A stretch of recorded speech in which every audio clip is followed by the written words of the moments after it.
The Batman is a movie heavily entrenched in the impressive atmospheric dirge that is Gotham City. A movie that starts as an intriguing detective film noir with splashes of heroic action, but ultimately splits into several muddied storylines, none of which end up being all that fulfilling. The first third of the movie does a great job of world building, and Batman in detective mode got me invested. But the more the Riddler gets involved, and the longer this long movie moves along, the more the 3-hour runtime feels unnecessary. I don't want to come off as overly negative. The movie was just okay. Spoiler alert, talking about full-blown spoilers, while picking just a few topics from the movie that I want to talk about. I'm mostly talking about the Riddler and the last act of this movie. This really isn't an in-depth review. This is more of an airing of grievances, but the things that stand out to me obviously are gripes. I just want to take you, the viewer, down to my level. Here's what I will say. Robert Pattinson does a fine job as the Caped Crusader. He fits the cowl well, and is believable as Batman. His infrequently appearing alter ego, Bruce Wayne, is just as brooding as Batman is, and nothing really distinguishes how one acts versus the other. Apparently, Bruce hasn't learned how to put on the eccentric billionaire playboy act yet, which for me hinders this movie from showing more depth or variety from the title character. But in the interest of staying positive, I thought Colin Farrell as the Penguin was a home run. It's a great balance of opportunistic mobster with a pinch of swagger. They don't make him a joke, and I thought he fit into this world perfectly. The main storyline here is that the Riddler is a serial killer that is murdering corrupt members of Gotham City elites. Batman, aka Batty Vengeance, is not so hot on his trail, but we'll get to the Riddler later. The other storyline is that Catwoman wants to find out what happened to her girlfriend, who turns up dead, and also wants to steal a bunch of money from crime boss Carmine Falcone. She reveals to the Batman that Falcone is also her father that abandoned her at a young age. Conveniently, she discovers that Carmine also happens to be the murderer of her girlfriend. Boy, if I didn't like this Carmine Falcone fella before, I really don't like him now. Not only does he murder people, but he's also a deadbeat dad. The nerve! I'm starting to get the crazy notion that this guy's not a good person. It just felt so contrived to make me hate this guy, who wasn't all that interesting of a character, and I just wasn't all that invested into Selena Kyle's side quest. The main storyline and villain of the movie, Paul Dano as the Riddler. Now maybe Paul Dano is a nice guy. I don't know. All I know is that in the movies I've seen him in, he always plays a creepy weirdo. Little Miss Sunshine, There Will Be Blood, Prisoners, and now The Batman. Join the list of movies in which Paul Dano seems hell-bent on overacting like a madman.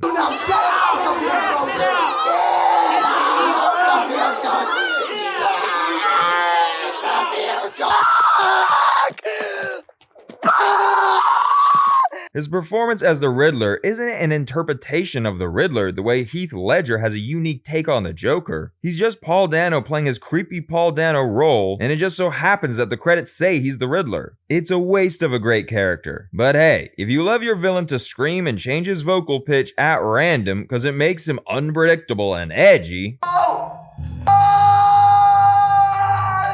how this was supposed to go. Find out!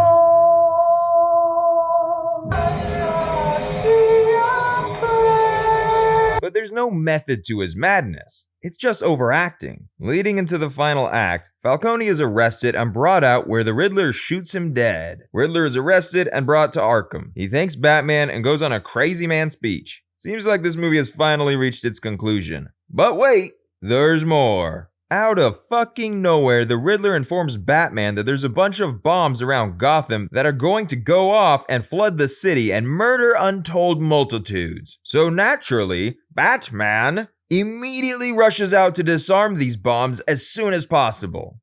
Just kidding. The bombs go off right then and there, and boom. Oh, and to make matters worse, there's a gang of Riddler-anons with guns that are going to assassinate the mayor. Hold up. We go from intertwining Batman following along the detective route while also helping Selena with her problems to all of a sudden in the last act there's a bomb threat. Not even just a bomb going off, and OMG, there's terrorists flooding the building that's flooding. It feels like a video game. There's absolutely no build up to this, and it feels like they made a 2-hour detective movie and the studio came in and demanded there be an epic high-stakes ending. Feels like that kind of mess. This scene is a perfect example of what legendary film director, master of suspense himself, Alfred Hitchcock once talked about. He once said, quote, "There is a distinct difference between suspense and surprise, and yet many pictures continually confuse the two. I'll explain what I mean. We are now having a very innocent little chat. Let's suppose there is a bomb underneath the table between us. Nothing happens, and then all of a sudden, boom! There is an explosion. The public is surprised. But prior to this surprise, it has been an absolutely ordinary scene, of no special consequence. Now let us take a suspense situation. The bomb is underneath the table, and the public knows it.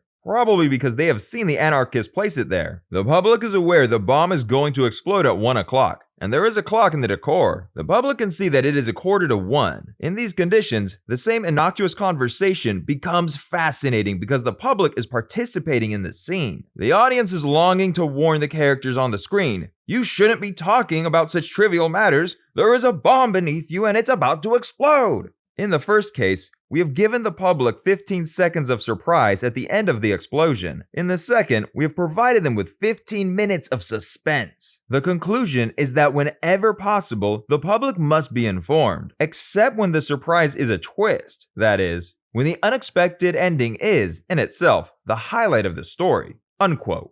God forbid I compare Batman movies, but here we go. Batman Begins. A proper film that is a great balance of a lot of elements. Towards the beginning of the movie, Bruce trains with Ra's al Ghul and the League of Shadows. They are hell-bent on destroying Gotham. Bruce swears he will defend it. As the film progresses, you discover the League sends their fear-inducing drug to Gotham, then steals the device to activate it all over the city. Then finally, once the League of Shadows shows up in Gotham, the device is put on a train headed towards the center of the city, and now it's a mad dash by Batman to stop the train and save Gotham. See the difference? Setup, payoff, versus no setup and no payoff. Good storytelling versus shoehorn city. So Batman and Catwoman subdue Riddler and Nons, and by God, he's got to find a way to stop the flooding, right? Nope. He cuts a live wire to keep nearby civilians from getting electrocuted, and then lights a flare and leads them out of the waist-high water. Like, what? The Riddler's big plan was to threaten the whole city of Gotham by possibly getting their nipples wet? This last act is a joke. My biggest takeaway from The Batman was that, and perhaps this sounds juvenile, but I wasn't having fun. Not that movies, especially dark movies, need to be fun. Certainly one would not describe 2019's Joker as fun, but it didn't need to because it did such an amazing job of being a Craven character study. Just because a movie's dark doesn't mean it has to be one tone. Sin City, while being highly stylized, is extremely dark, yet pulls off incredible action while being arguably the best adaptation from comic book pages to screen. The Batman didn't make any of its characters interesting enough to get away with just being dark and brooding for 3 hours. Lord knows how many times brooding and dark have been used to describe this movie. Batman is fine, Selina Kyle is okay, Gordon is fine, Riddler is terrible, Falcone is just old man creepy, Penguin was great but was also put on the back burner. Alfred? Oh yeah, Alfred is barely in the movie, but when he is, he gets nearly blown up opening a package meant for Bruce. We think he may die. He lies in bed looking like he just spent a tour in Nam, and when he finally comes to, the first thing Bruce does is yell at him for lying about his parents. What? That is such a Twilight Edward thing to do. Not, Alfred, I'm glad you're okay. Alfred, oh my God, you're alive. He basically lectures Alfred while he's suffering from severe wounds because he told him Santa Claus was real when he was a kid. It just shows another lack of humanity from the character. But yeah, another wasted character that gets buried under the 3 hours spent elsewhere. If you felt like this was a great use of your 3 hours, that's fine. But for me, spending all that time chasing a trail of breadcrumbs just to get to this guy. Was supposed to go and out.